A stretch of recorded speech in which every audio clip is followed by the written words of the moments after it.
Hello students, আমাদের চ্যানেলে তোমাদের সকলকেই স্বাগতম। আজকের ক্লাসে আমরা ক্লাস 6 এর রায় মার্টিন 2024 প্রশ্নবিচিত্রার ইতিহাসের থার্ড ইউনিট টেস্টের 4 নম্বর স্কুলের প্রশ্নোত্তরগুলি করব। ইতিহাসের আগের স্কুলের প্রশ্নোত্তরগুলি তোমরা যদি দেখে না থাকো তাহলে অবশ্যই আমাদের চ্যানেলে গিয়ে দেখে নিও। নিচে ডিসক্রিপশনে লিঙ্ক আমি দিয়ে রাখলাম। আর তোমরা যদি আমাদের চ্যানেলে নতুন হয়ে থাকো তাহলে চ্যানেলটিকে সাবস্ক্রাইব করে পাশে থাকা বেল আইকনটি অলে প্রেস করে রেখো। তাহলে পরে ক্লাসের ভিডিওগুলি আমি আপলোড করলেই তোমাদের কাছে নোটিফিকেশন পৌঁছে যাবে। তাহলে শুরু করা যাক। ১ নম্বরে আছে সঠিক উত্তরটি বেছে নিয়ে লেখো। ১ নম্বর প্রশ্ন হলো, আদি বৈদিক যুগের ইতিহাস জানার একমাত্র উপাদান হলো, এর উত্তর হবে ঋগ্বেদ। ২ নম্বর প্রশ্ন হলো, বেদাঙ্গের সংখ্যা হলো, এর উত্তর হবে ৬টি। ৩ নম্বর প্রশ্ন হলো, বৈদিক যুগে অন্যতম পালিত পশু ছিল, এর উত্তর হবে ঘোড়া। ৪ নম্বর প্রশ্ন হলো, মহাজন পদগুলি গড়ে উঠেছিল, এর উত্তর হবে খ্রিস্টপূর্ব ৬ষ্ঠ শতকে। ৫ নম্বর প্রশ্ন হলো, তৃতীয় বৌদ্ধ সঙ্গীতি অনুষ্ঠিত হয়, এর উত্তর হবে পাটলিপুত্রে। ৬ নম্বর প্রশ্ন হলো, সাতবাহন বংশের প্রথম শাসক ছিলেন, এর উত্তর হবে সিমুক। ৭ নম্বর প্রশ্ন হলো, শকাব্দ গণনা শুরু হয়, এর উত্তর হবে ৭৮ খ্রিস্টাব্দে। ৮ নম্বর প্রশ্ন হলো, করশাপন ছিল বহু প্রচলিত এক ধরনের, এর উত্তর হবে মুদ্রা। ৯ নম্বর প্রশ্ন হলো, গুপ্ত যুগে ধর্মীয় উদ্দেশ্যে জমিদানকে বলা হয়, এর উত্তর হবে অগ্রহার ব্যবস্থা। ১০ নম্বর প্রশ্ন হলো, তক্ষশিলা যে মহাজন পদের রাজধানী তা হলো, এর উত্তর হবে গান্ধার। ১১ নম্বর প্রশ্ন হলো, পঞ্চম বেদ হলো, এর উত্তর হবে রামায়ণ।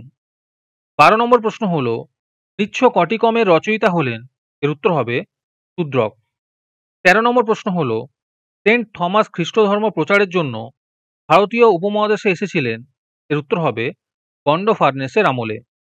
১৪ নম্বর প্রশ্ন হলো, মিহির কুল ছিলেন, এর উত্তর হবে হুন নেতা। তোমাদের মধ্যে থেকে যে কোনো ২০ জন আজকের ক্লাসের পিডিএফটি একেবারে বিনামূল্যে নিতে পারো। তার জন্য তোমাদের এই ভিডিওটিকে লাইক, শেয়ার, সাবস্ক্রাইব এবং কমেন্টের মধ্যে #ফ্রি পিডিএফ লিখতে হবে।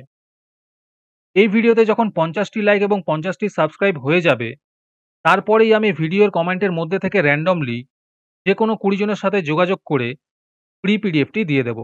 আর বাকিরা এই পিডিএফটিকে ৩ টাকা দিয়ে আমাদের হোয়াটসঅ্যাপ নাম্বার 7501121499 এ যোগাযোগ করে নিতে পারো। আর তোমরা যদি আমাদের হোয়াটসঅ্যাপ চ্যানেলে জয়েন হতে চাও তাহলে ডিসক্রিপশনে লিঙ্ক দিয়ে রাখলাম, সেখান থেকে তোমরা আমাদের হোয়াটসঅ্যাপ চ্যানেলে জয়েন হতে পারো। তারপরে ২ নম্বরে আছে নিচের প্রশ্নগুলির উত্তর দাও। ১ নম্বর প্রশ্ন হলো, মেগালিথ কি? এর উত্তর হবে বড় পাথরের সমাধিস্থল। ২ নম্বর প্রশ্ন হলো, বলি কি? এর উত্তর হবে নিরাপত্তার জন্য প্রজারা স্বেচ্ছায় যে কর রাজাকে দিত তাকে বলি বলা হয়। ৩ নম্বর প্রশ্ন হলো, অথর্ববেদের বিষয়বস্তু কি? এর উত্তর হবে চিকিৎসা বিদ্যা বিষয়ে আলোচনা করা হয়েছে অথর্ববেদে। ৪ নম্বর প্রশ্ন হলো, খ্রিস্টপূর্ব ৬ষ্ঠ শতকের একটি রাজতান্ত্রিক মহাজনপদের নাম লেখো। এর উত্তর হবে কোশল। ৫ নম্বর প্রশ্ন হলো, পার্শ্বনাথ কে ছিলেন? এর উত্তর হবে ২৩তম তীর্থঙ্কর এবং কাশীর রাজপুত্র। ৬ নম্বর প্রশ্ন হলো, কোন মৌর্য সম্রাটের উপাধি ছিল দেবানং প্রিয়দর্শী? এর উত্তর হবে সম্রাট অশোকের। ৭ নম্বর প্রশ্ন হলো, মেগাস্তিনিস রচিত গ্রন্থের নাম লেখো। এর উত্তর হবে ইন্ডিকা।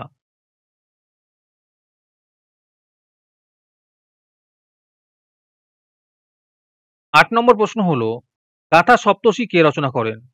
এর উত্তর হবে সাতবাহন রাজা হাল। ৯ নম্বর প্রশ্ন হলো, হুয়ানজাং তার লেখায় ভারতবর্ষকে কি নামে অভিহিত করেছেন?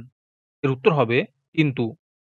১০ নম্বর প্রশ্ন হলো, অশ্বঘোষের রচনার নাম লেখো। এর উত্তর হবে বুদ্ধচরিত।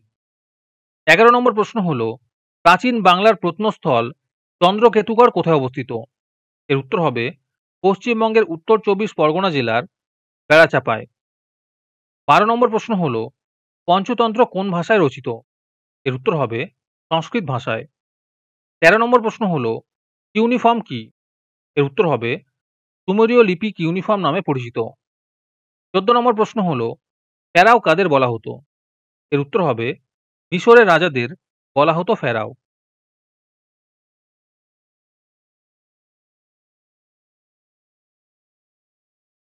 তারপরে ৩ নম্বরে আছে ২-৩টি বাক্যে নিচের প্রশ্নগুলির উত্তর দাও। এই প্রশ্ন উত্তরগুলি আমি তোমাদের দেখিয়ে দিচ্ছি। তোমরা দেখে, দেখে নোট ডাউন করে নিও। ১ নম্বর প্রশ্ন হলো, বেদের আরেক নাম শ্রুতি কেন? একের অথবাতে আছে, সপ্তসিন্ধু অঞ্চল বলতে কি বোঝো? ২ নম্বর প্রশ্ন হলো, দ্বাদশ অঙ্গ কি? ২ এর অথবাতে আছে, আর্য সত্য কি?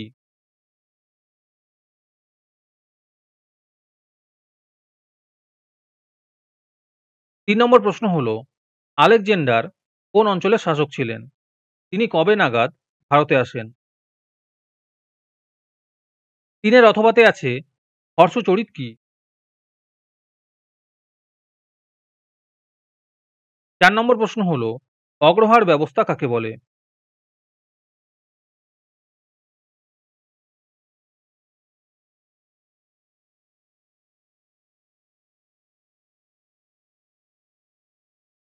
৪ এর অথবাতে আছে, স্ত্রীধন কি?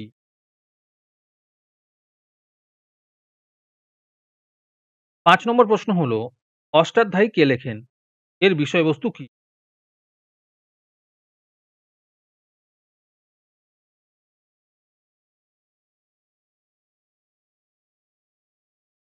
৫ এর অথবাতে আছে, বিশাখ দত্তের লেখা নাটক দুটির নাম উল্লেখ করো। ৬ নম্বর প্রশ্ন হলো, মিলিন্দ পঞ্চহ বা মিলিন্দ প্রশ্ন কি?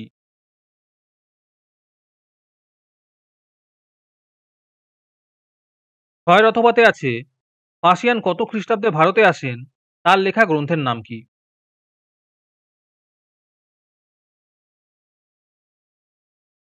আমরা ২০২৫-এর জানুয়ারি মাস থেকে ক্লাস 5 টু ক্লাস 9 স্টুডেন্টদের জন্য অনলাইন ক্লাস শুরু করছি। এই অনলাইন ক্লাসে তোমরা পশ্চিমবঙ্গের সেরা প্রকাশনীগুলি থেকে বাছাই করা চ্যাপ্টার ওয়াইজ নোটস, রায় মার্টিনের অল মডেল সেটগুলির পিডিএফ পাবে এবং সাথে থাকছে আমাদের পার্সোনাল গাইডলাইন্স।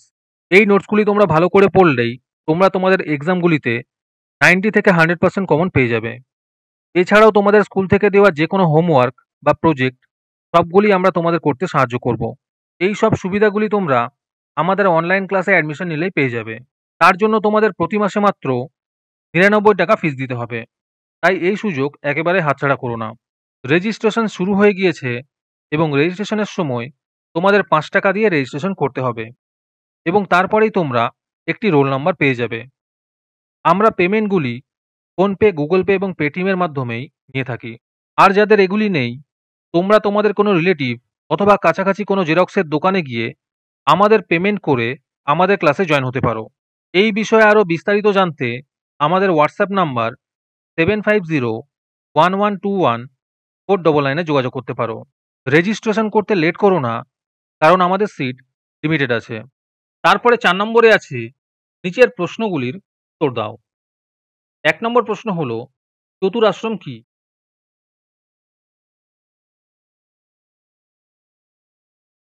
১ এর অথবাতে আছে, চতুর্যাম কি?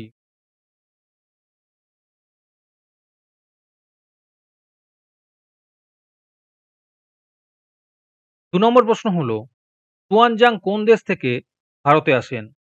তার রচিত গ্রন্থের নাম কি? তা থেকে কি জানা যায়?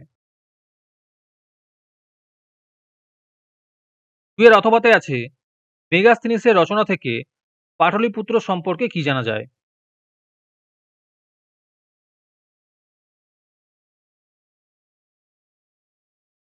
৩ নম্বর প্রশ্ন হলো, সুদর্শন রথ সম্পর্কে টিকা লেখো।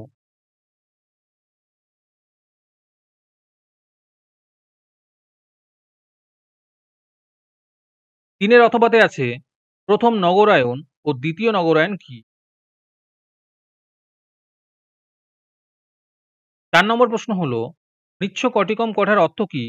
এই নাটকের প্রধান চরিত্র কারা ছিল?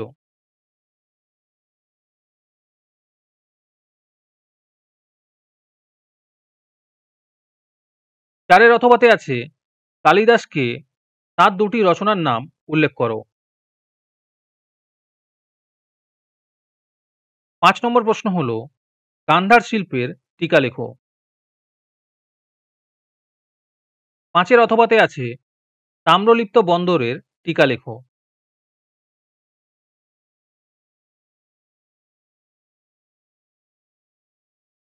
তারপরে ৫ নম্বরে আছে নিচের প্রশ্নগুলির উত্তর দাও। ১ নম্বর প্রশ্ন হল গুপ্ত সাম্রাজ্যের বিস্তারে সমুদ্রগুপ্তের কৃতিত্ব আলোচনা করো।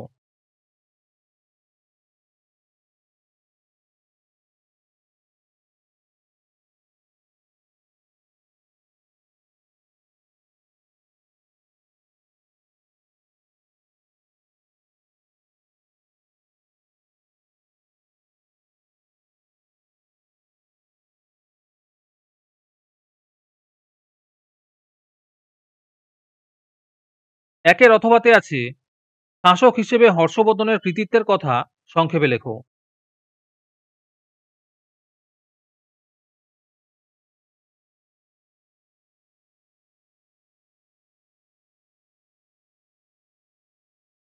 ২ নম্বর প্রশ্ন হল মৌর্য অর্থনীতি ও বাণিজ্য সম্পর্কে সংক্ষেপে লেখো।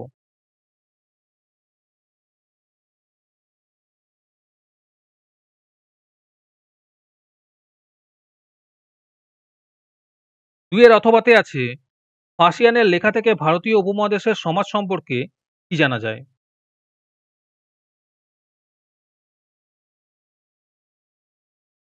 ৩ নম্বর প্রশ্ন হল গুপ্ত যুগের জ্যোতির্বিজ্ঞান ও গণিতের উন্নতি সম্পর্কে সংক্ষেপে লেখো।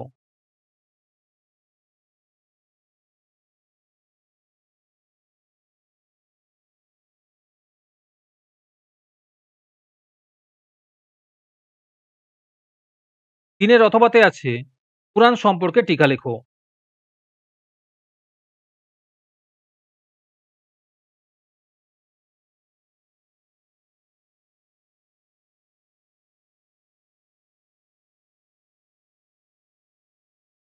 আজকের ক্লাসটি তোমাদের ভালো লেগে থাকলে অবশ্যই একটি লাইক এবং বন্ধুদের কাছে শেয়ার করে দিও। পরের স্কুলগুলির প্রশ্নোত্তরের ভিডিও তাড়াতাড়ি পেতে চ্যানেলটিকে অবশ্যই সাবস্ক্রাইব করে রেখো। তাহলে দেখা হচ্ছে পরের ক্লাসে।